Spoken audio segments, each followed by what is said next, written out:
Olá, seja muito bem-vindo. Bom, eu sou o professor Vinícius Oliveira e vamos conhecer o objeto de conhecimento da aula de hoje. A aula 17 tem como objeto de conhecimento o sistema tegumentar, o seu detalhamento, anatomia e fisiologia do sistema tegumentar, anexos da pele e sua atuação no sistema tegumentar. Bem, vamos para a nossa aula então? Bem, de início vamos conhecer o significado, o que quer dizer sistema tegumentar, porque trata-se aí de uma palavra nova, que não faz parte da nossa rotina. Tegumento significa aquilo que reveste, que cobre, que envolve, aquilo que vai cobrir determinada superfície. No caso daquilo que nós estamos falando na aula presente, é sobre a pele, algo que vai recobrir todo o nosso corpo. O sistema tegumentar ele é composto pela pele e os seus anexos, então ela não está sozinha aí. E quais seriam esses anexos? Cabelos, unhas, glândulas sudoríparas, melhor dizendo, e as glândulas sebáceas. Nessa imagem que você já observa aqui ao meu lado, tem a mão de uma pessoa com as unhas bem grandes. Tem pessoas que costumam deixar as unhas crescerem bastante, tá bom? E ela faz parte aí, é um dos anexos da pele. É o maior sistema do corpo humano e desempenha várias funções importantes. Dentre elas, inclui proteção, regulação da temperatura corporal, sensação, devido a ela estar ligada ali estreitamente com o sentido do tato, excreção de certas substâncias, como nós veremos daqui a pouco, e a síntese de vitamina D. A pele também, o órgão, o maior órgão do corpo humano, ela participa de forma muito importante da síntese de vitamina B. Vitamina D, melhor dizendo, tá bom? Do jeito que está aqui no texto, vitamina D e não a B, como você pode ouvir aí de forma errônea, tá bom? Indo adiante, vamos conhecer as 3 camadas que fazem parte da pele. Ela também tem subdivisões, E aí nós vamos falar sobre cada uma delas na presente aula. Observe aí que são 3, epiderme, derme e hipoderme. 3 palavras que nós não estamos acostumados, tá bom? Muitas vezes elas estão presentes em nomes de cosméticos que têm o uso voltado para a pele, para questões estéticas, tá? Afinal, o que esses nomes estranhos significam? O que cada um deles quer dizer? Onde que eu vou localizar essas partes no meu corpo propriamente? Vamos à primeira delas, então? A primeira camada da pele que vocês observam nesse momento na imagem é a epiderme. Ela é a camada mais externa, tá bom? Se ela é a camada mais externa, seria aquela mais fácil da gente tocar, da gente detectar, por meio de um toque mesmo, como você pode realizar aí uma mão tocando na outra. Isso aí você já vai estar tocando na sua epiderme. Ela é composta principalmente por células, melhor dizendo, células queratinizadas. Essa palavra aqui significa que essas células estão cheias de queratina, uma substância bastante resistente, que recobre e dá um pouco mais de firmeza e resistência propriamente, resistência e proteção à nossa pele, já que ela é a primeira camada e ela precisa nos defender de diversos invasores e também de impactos. A epiderme não possui, atenção aqui, tá bom? Muita atenção, a epiderme não possui vasos sanguíneos. E ela é renovada continuamente por meio da divisão celular na camada basal. Atenção a essas informações para facilitar a compreensão de vocês. Veja só. Se essa primeira camada da célula não possui, ou melhor, se essa primeira camada da pele, a epiderme, ela não possui vasos sanguíneos, ela é avascular, então quando uma pessoa sofre ali algum ferimento, ou então ela coça mesmo a pele, não vai sangrar. E é importante que não tenha vaso nessa primeira camada, senão o nosso sangue ficaria muito exposto a certas contaminações, os ferimentos seriam muito mais graves, porque qualquer baque, qualquer situação, qualquer furo já atingiria uma porção do nosso corpo que teria vasos sanguíneos, e aí a hemorragia seria mais severa do que costuma ser. A gente só tem, às vezes, ferimentos superficiais, só vai sangrar se atingir camada mais profunda da pele, que a gente vai conhecer na aula de hoje.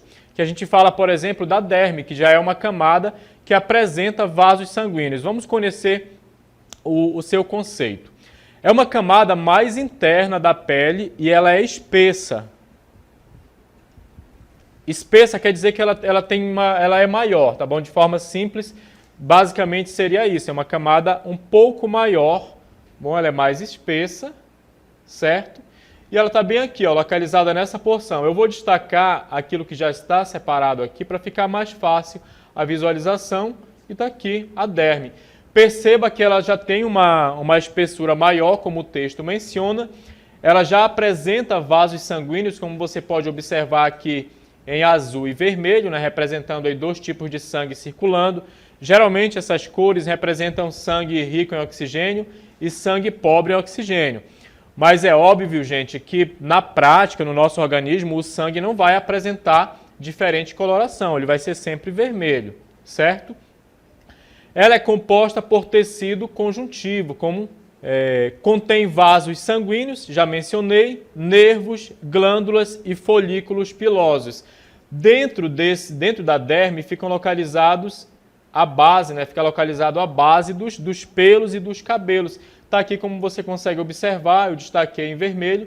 E aí esses pelos eles perfuram, né? Eles se elevam através da epiderme, que é a camada mais superficial.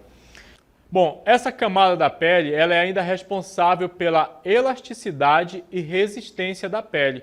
Por ela ser composta de tecido conjuntivo, ela vai permitir essa propriedade, principalmente devido à presença de um composto que dá essa elasticidade, que seria o colágeno. Ele dá um aspecto mais jovial também à pele, né? E ao longo da vida, infelizmente, a gente acaba perdendo a maior quantidade dessa substância e a pele perde com isso a elasticidade e certo grau de rigidez, certo? Continuando o nosso estudo aqui sobre as camadas da pele, a terceira delas, né, a mais interna, é a hipoderme. Hipoderme quer dizer justamente isso, aquela camada que está abaixo, tá bom? Aquela que está mais para dentro do corpo. É a camada mais profunda da pele, composta por tecido adiposo. Tecido adiposo é aquele, né, você já sabe, aquele que apresenta células carregadas, células muito ricas em lipídios, certo? E tecido também conjuntivo. Então aqui tem uma certa mistura de 2 tecidos. Vou destacar aqui a localização da hipoderme. Nesse esquema está aparecendo muito mais o tecido adiposo, né? O tecido carregado, rico em gordura. Mas ela também apresenta uma boa quantidade, uma significativa quantidade de tecido conjuntivo. Sua função, né, atua como isolante térmico e reserva de energia. Como assim, né? Como assim isolante térmico? Vamos traduzir isso para ficar mais fácil. Isolante térmico tem a ver com a temperatura.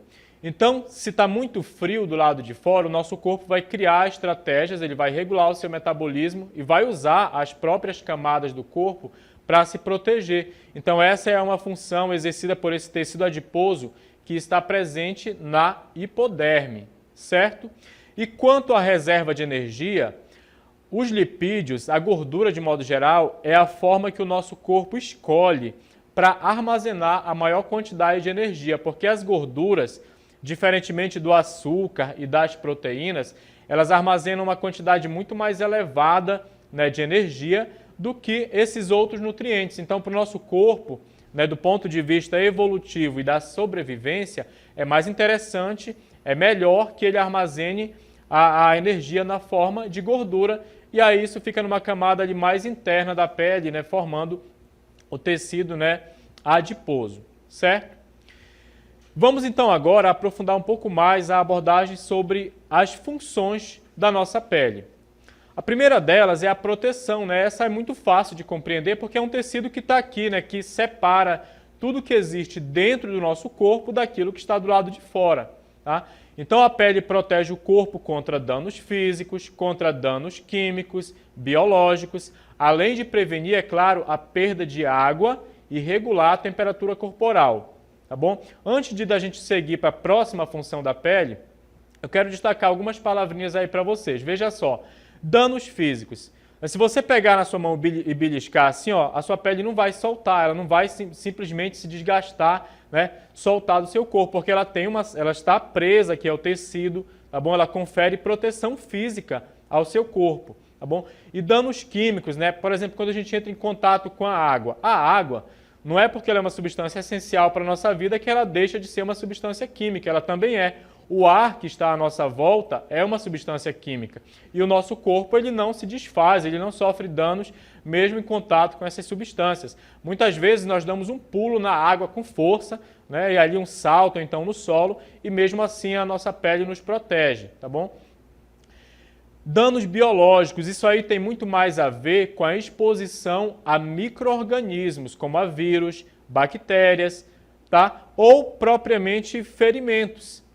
A pele ela protege, ela evita que os ferimentos atinjam muitas vezes órgãos mais importantes, órgãos vitais, porque existe aí essa primeira camada conferindo certa proteção ao nosso corpo. E ainda ela colabora para a gente não perder muita água. Por quê? Porque ela cria uma barreira ali entre a luz solar, entre a radiação solar, o ambiente externo, melhor dizendo, tá? E com isso ela evita, né, que grandes quantidades de água evaporem, senão a gente ia ter que andar com um galão de água aqui do lado, bebendo água o tempo todo, principalmente naquelas cidades, naqueles locais que a temperatura é muito elevada, certo? Então esse é um papel importante executado pela pele humana, pelo tecido tegumentar, né, por esse sistema, melhor dizendo. E ainda, por conta dessa situação dela atuar controlando a perda de água, ela pode ajudar a gente a controlar a nossa temperatura. Mas isso já é realizado devido à ação de glândulas que estão presentes na pele, que atuam ali colocando água para fora. E quando essa água, né, essa água que saiu na forma de suor, quando ela vai evaporar, ela acaba removendo, ajudando a baixar a temperatura corporal, porque essa água que evapora, ela retira o calor da superfície da nossa pele, do sistema tegumentar, certo?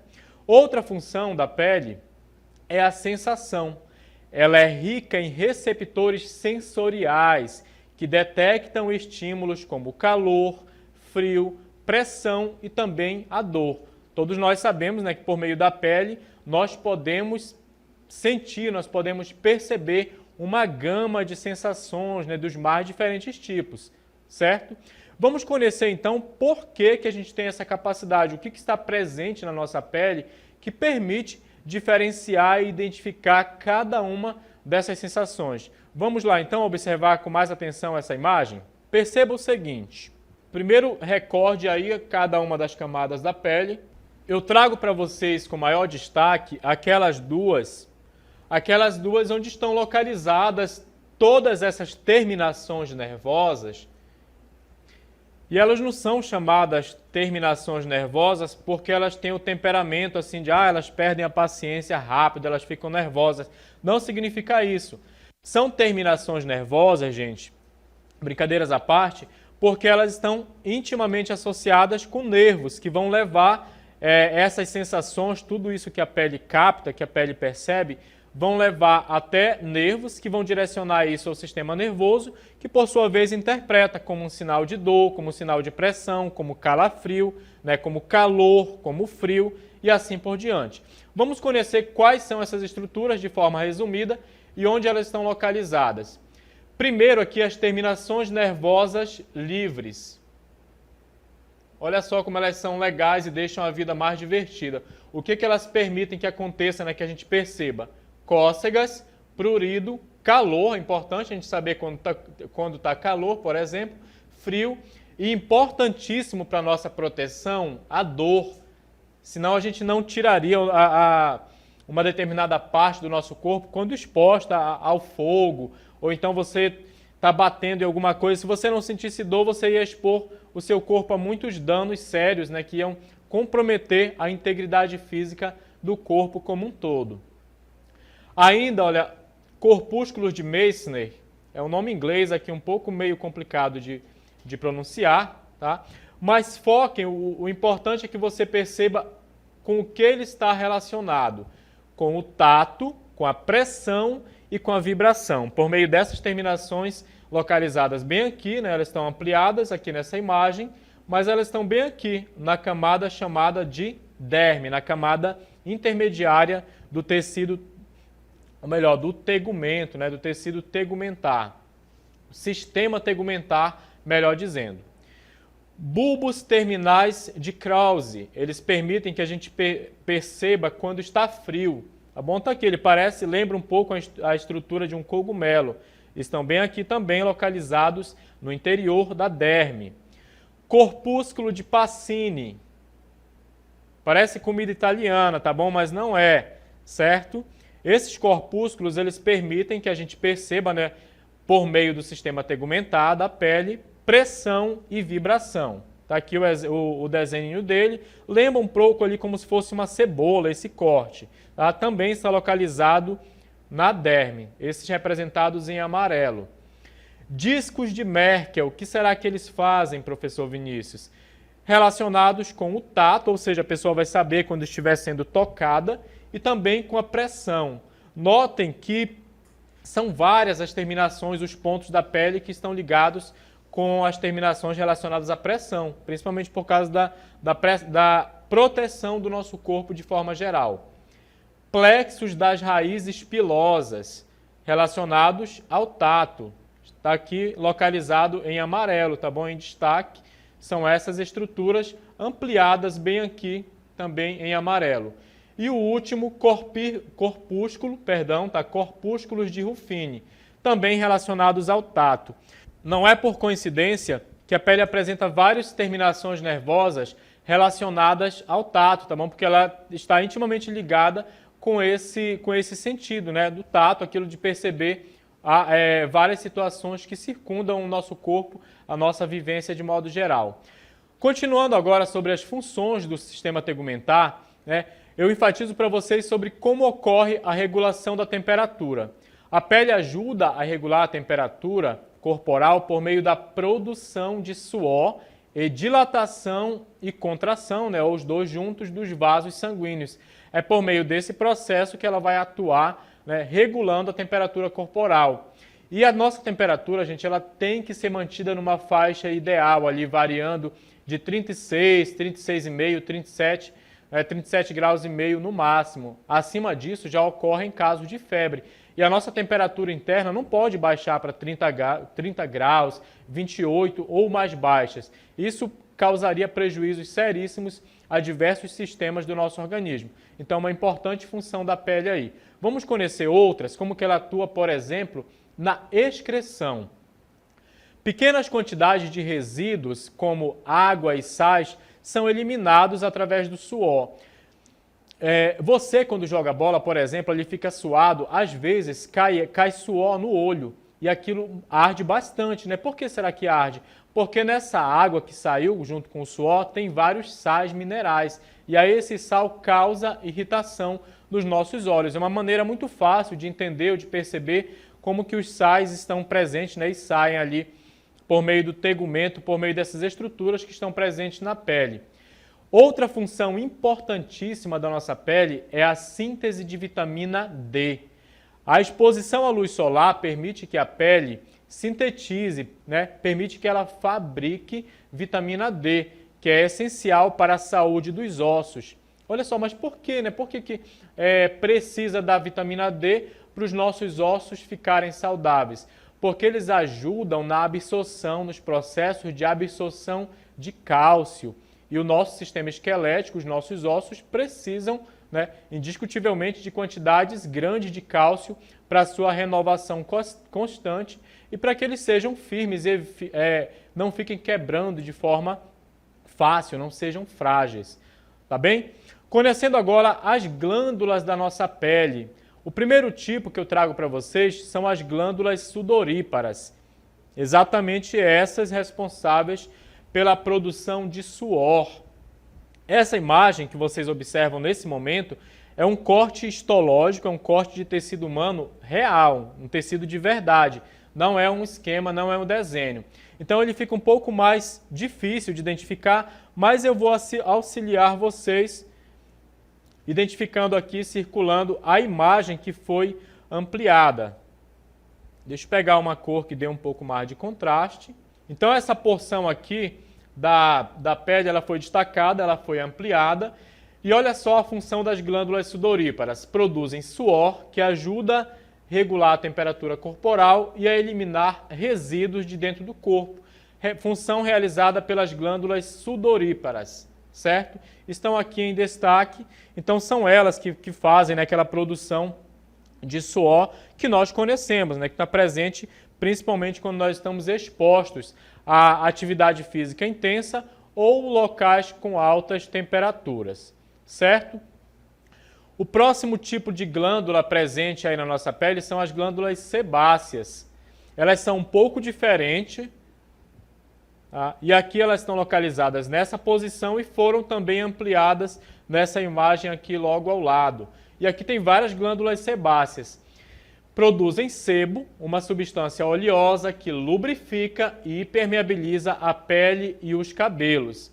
Eu não sei vocês, mas se eu passar um dia sem lavar os cabelos, eles já ficam bastante gordurosos. Tem gente que tem essa facilidade de produzir, né, das glândulas sebáceas atuarem de forma mais intensa e acabar produzindo mais essas substâncias. A nossa pele, né, quando nós trabalhamos o dia inteiro, né, vai para o trabalho, vai para a escola, ou então vai para um canto, vai para o outro, a gente fica ali com a pele aquela sensação de que está sujo no final do dia, e é por conta principalmente da ação das glândulas sebáceas que ficaram trabalhando ali junto com o suor, né, das glândulas, advindo das glândulas sudoríparas, e dá essa sensação de sujeira porque elas funcionaram o dia inteiro excretando diversas substâncias, tá? Próximas estruturas do sistema tegumentar, agora eu falo dos anexos da pele, né? Continuando, porque as glândulas, as sudoríparas e sebáceas também são anexos da nossa pele. E agora eu trago unhas e cabelo, continuando esse tópico, são estruturas de queratina que produzem, ou melhor, que protegem, tá bom? As extremidades dos dedos e auxiliam na manipulação de objetos, tá? Isso aí seria a função das unhas e não dos cabelos propriamente. Vamos ver do cabelo agora qual seria? São estruturas de queratina que protegem o couro cabeludo contra danos físicos e ajudam a regular a temperatura corporal, tá? Porque o cabelo ele protege, ele cobre, né, a nossa cabeça, protegendo de raios solares. E já os pelos localizados em outras áreas, que não no couro cabeludo, que não na cabeça, eles vão ajudar ali a conferir certa proteção, muitas vezes até contra o frio, tá? Dependendo da camada de pelos que a pessoa possuir, tá? Vamos conhecer agora a estrutura do cabelo, como que ele é formado, tá bom? O cabelo ele é formado pela proteína chamada de queratina. Essa proteína ela se agrupa em níveis crescentes de complexidade, ou seja, várias moléculas juntas, várias proteínas juntas, até formar um fio de cabelo. Perceba na imagem que você visualiza aí na área central, na parte de formação do fio de cabelo, que inicialmente tem ali a molécula de DNA, essa molécula se agrupa com outras moléculas, formando um feixe mais grosso, um feixe mais espesso, até originar um fio de cabelo completo com várias fibras de queratina. Aí ao lado você observa um cabelo, né, sedoso, brilhoso, bem bonito, certo? Vamos agora falar de uma característica bem importante executada pelo sistema tegumentar, que é a cicatrização e regeneração da pele. A pele tem a capacidade de se regenerar em resposta a lesões menores, como cortes e arranhões por meio da divisão celular na camada basal da epiderme. Lembrem-se que a gente falou que o tecido localizado logo abaixo da epiderme, né, a derme, né, isso mesmo, ela tem alta capacidade de renovação celular e é por esse motivo de muitas vezes precisar renovar aquelas camadas mais externas. Em caso de lesões mais profundas, pode ocorrer formação de cicatrizes devido à produção excessiva de colágeno pela epiderme, e aí acaba ficando uma cicatriz. Observa nessa imagem um processo de cicatrização. Nós temos uma fase chamada de inflamatória, com duração aqui aproximada de 7 dias. E aqui o corte está aberto, né? Esse aqui recebeu pontos, né? O médico foi lá, deu vários pontos para ajudar que esse machucado, que esse ferimento cicatrize mais rápido. Aqui no tecido, né, que é irrigado por tecido conjuntivo, né, e vasos sanguíneos, as células estão liberando aí, né, pela corrente sanguínea, as plaquetas para ajudar no processo de cicatrização. Depois tem uma fase proliferativa, porque vai precisar de células novas para renovar esse tecido. E aí, por último, tem uma fase de deixar essa cicatriz menor, né? E aí, com isso, o processo de cicatrização vai se completando e o ferimento acaba sendo fechado, tá? Bom, embora a pele tenha várias funções, né, o sistema tegumentar, né, apresente todas essas complexas funções, ocorrem alguns problemas com ele, né? Ele é afetado por uma série de situações de doenças. Vamos conhecer agora a primeira delas. Doenças comuns da pele. Uma bastante conhecida, né, é a rosácea, que nada mais é do que vermelhidão no rosto. Ela tem origem genética e as pessoas que sofrem dessa doença acabam ali ficando com uma vermelhidão intensa na área aqui das bochechas, uma vermelhidão um pouco exagerada, tá? Continuando, nós temos também o melasma, que são manchas escuras na pele que causam bastante incômodo em muitas pessoas, tá? Ele não tem cura. Existe tratamento para amenizar um pouco a intensidade dessas manchas, mas cura, infelizmente, não tem. Outras doenças comuns da pele, nós temos a micose de praia ou pano branco, que são manchas na pele causadas por fungos. Tá? Então, para se prevenir desse tipo de doença, precisa ter cuidado ali com as roupas, né? Não deixar em locais que possam acabar sendo contaminadas por fungos. E aí ela é chamada de pano branco porque ela dá esse aspecto esbranquiçado na área do tecido, né, do tegumentar, que está afetado. Nós temos ainda outras doenças que afetam o sistema tegumentar, que uma delas bastante comum é a dermatite, que consiste numa inflamação da pele, tá? Toda vez que termina aí com tite, trata-se de uma infecção, de uma inflamação. E aí a pele fica ali como se fosse com feridas mesmo, como você vê nessa imagem, que está aqui aparecendo o olho do menino. Isso aqui é um caso clássico de dermatite. Às vezes a pessoa sofre disso por causa do estresse, tá? Condições de estresse elevado, e aí a imunidade baixa e a pessoa sofre disso. Essa aqui de baixo, um pouco mais feia, é a escabiose. Tá? Tem esse aspecto de escama, né, ou sarna. É uma infecção de ácaros que causa intensa coceira. Essa aqui tem um aspecto muito feio até, tá bem preocupante, muito séria mesmo. Aqui acima é também um caso de dermatite. E aqui abaixo é a doença chamada vitiligo. Na próxima cartela a gente lê o conceito de cada uma delas, tá bom? Psoríase, né, crônica, causa vermelhidão e faz aparecer o aspecto de escamas prateadas. Já o vitiligo, ele causa perda de pigmentação da pele. Sua origem pode resultar de falha no sistema imunológico, que é o nosso sistema de defesa, tá bom? Então, o vitiligo, ele não tem uma origem muito bem determinada. Os médicos dermatologistas, que são responsáveis por tratar e por orientar sobre todas essas doenças, certo? Eles não têm a compreensão muito clara do que origina o vitiligo, que é essa perda de coloração na pele que pode atingir diferentes partes do corpo e em diferentes graus. Tá? O tratamento existe, mas ele acaba por não reverter totalmente o efeito dessa doença, tá? Que também tem uma origem genética e também dita às vezes como de autoimune, né? Como um ataque do nosso próprio sistema imunológico. Agora, gente, no fechamento dessa aula, a gente vai citar aqui alguns tratamentos estéticos para efeito de curiosidade, né? O sistema tegumentar, ele é hoje em dia amplamente, né, são aplicados diversos tratamentos com os fins de beleza sobre esse sistema. Olha só o primeiro deles, a limpeza de pele, muita gente já realiza. Tem um outro procedimento chamado de peeling, microagulhamento, esfoliação, botox e um bastante famoso, harmonização facial. Lembrando que todos eles são realizados por médicos especialistas, tá bom? Com o devido preparo para esses procedimentos né, justamente por serem realizados na pele, no sistema tegumentar, um sistema complexo que está recobrindo todo o nosso corpo. Então, se algo der errado nesses procedimentos, a pessoa pode sofrer consequências sérias, tá bom? Então essa foi a nossa aula de hoje, espero que tenham aprendido muito mais sobre a pele e que tenham gostado, é claro.